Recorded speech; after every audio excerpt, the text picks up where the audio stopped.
In 1892 at Stanford University, an 18-year-old student was struggling to pay his fees.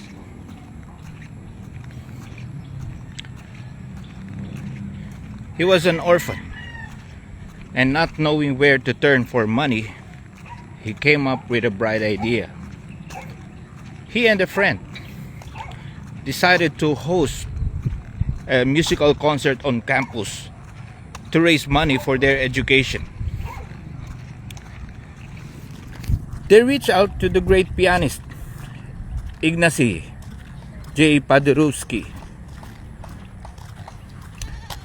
His manager demanded a guaranteed fee of $2,000.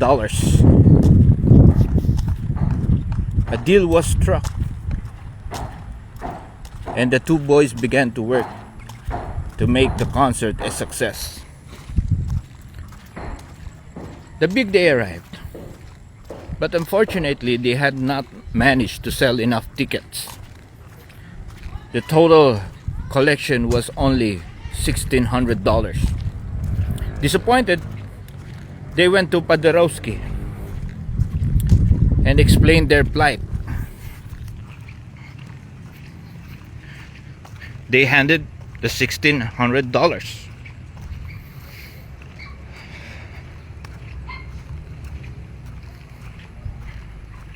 plus a check for the balance $400. They promised to honor the check at the soonest possible. "No," said Paderewski.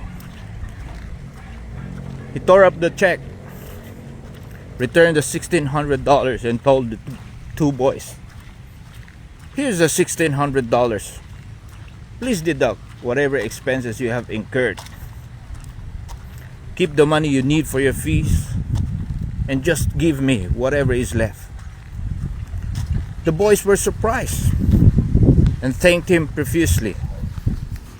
It was a small act of kindness, but it clearly marked out Paderewski as a great human being. Why should he help two young people he did not even know?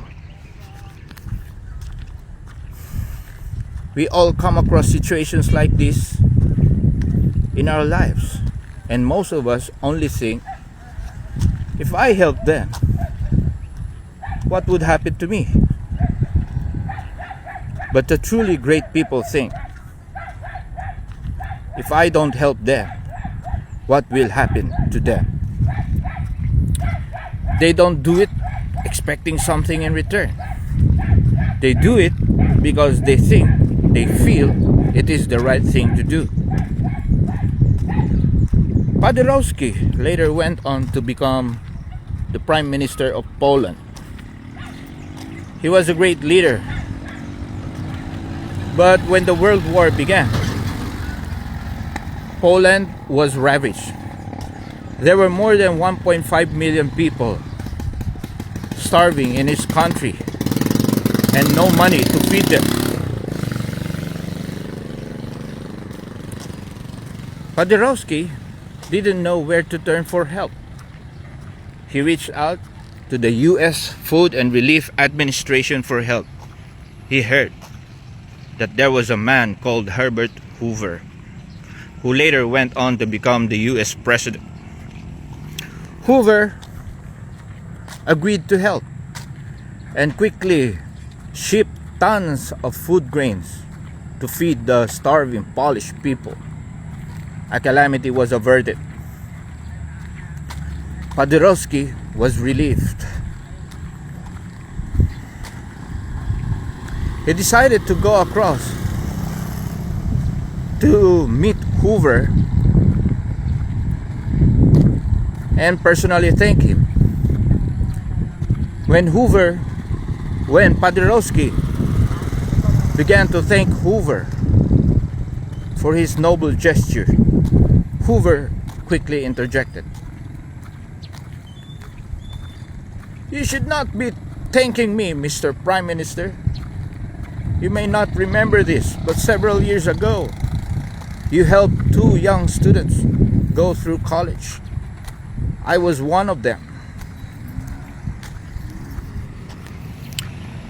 The world is a wonderful place. What goes around comes around. Please help